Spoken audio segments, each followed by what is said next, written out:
2-year-old Lucas Tang fell from a safety barrier at LA's Staples Center in 2010. Now, 4 years later, an appeals court says the owners knew of the danger and has sent the case to trial.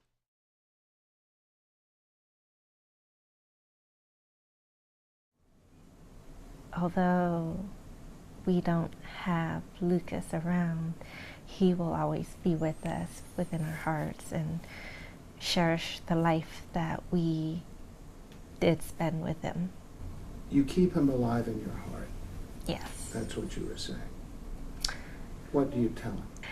You'd be such a good brother to, your little brothers and sisters, and it's the life that he could have had, I guess, with our family now. And I just show him, sometimes I talk about the appreciation, of what he used to do, his little quirks, when he was with us. So.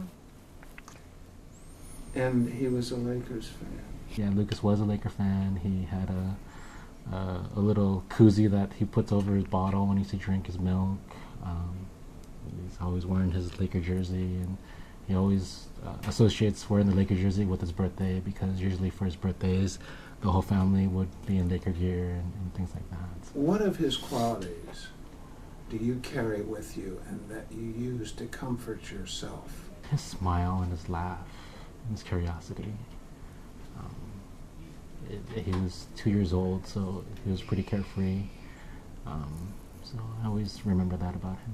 What do you remember most about him?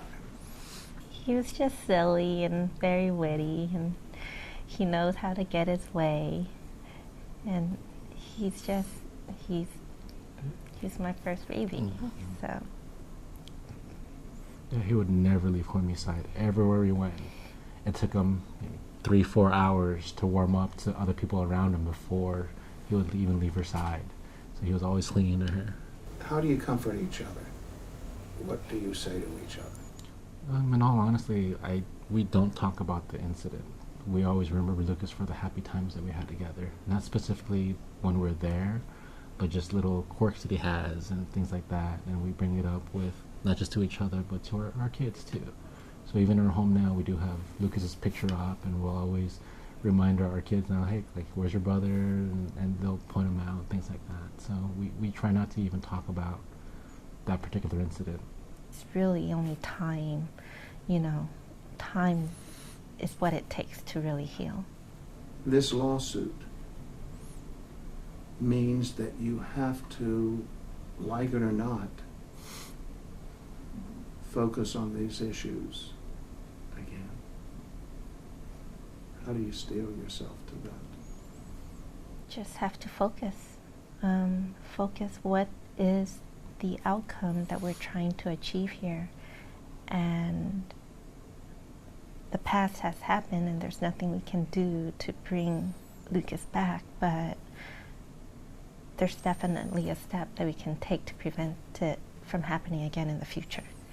And if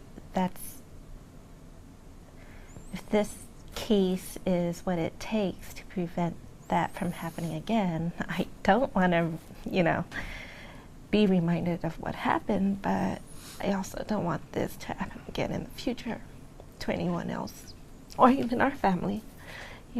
There could be a point in time where we do want to take our kids to a game, but if there has been no change to prevent an accident of happening again, do we want to take that chance? I'm a strong believer in things happen for a reason. We're still trying to find that reason why this incident happened to us. But we can't take anything back. We can't undo what's happened. We could only look to see what has happened, the situation that we're in, and what we can do to better ourselves and everybody around us so that it doesn't happen to somebody else. I think that's the main thing. It's everything that we're going through now and that we're going to need to go through. It's very difficult. We're scarred for life, pretty much. We don't want that to happen again.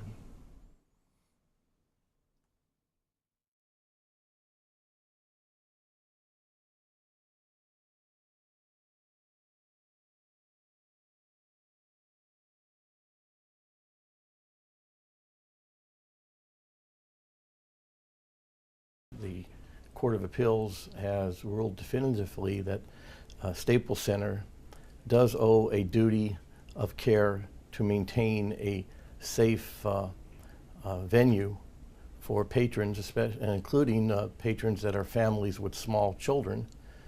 And so they sent it back for trial. And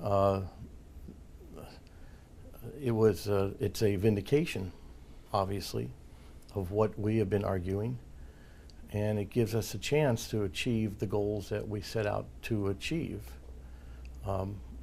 That is to right a wrong. It's typically what lawsuits are about in my mind, and to make sure that this type of tragedy never happens again.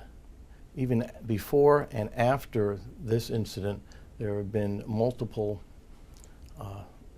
incidents where people have fallen from various sports venues. Some have resulted in deaths, some in just very serious injuries. And there needs to be changes done. How important is it to show that the guardrails were not up to code? Yeah, well, it's very, very important, and it's not only were they not up to code, our evidence was, and the Court of Appeals noted this, actually comment on it, the configuration, this specific design was never ever submitted to the City of LA for approval. And the head plan checker, as you may recall from the opinion, for the man from the City of LA that checks these designs says, one, he had never seen it. It was never submitted to him. And that if he had, he would not have approved it because it was not in compliance with code, according to him. That's pretty powerful stuff. And the appeals ruling also suggested that a jury might find that if the codes had been adhered to and the glass shield over which Lucas fell had been higher, he might still be alive. At least the accident might have been averted. It would not have happened if they had been up to code. And interesting you talk about it because the building code has it as 26 inches from that step that was referred to as a beverage bench.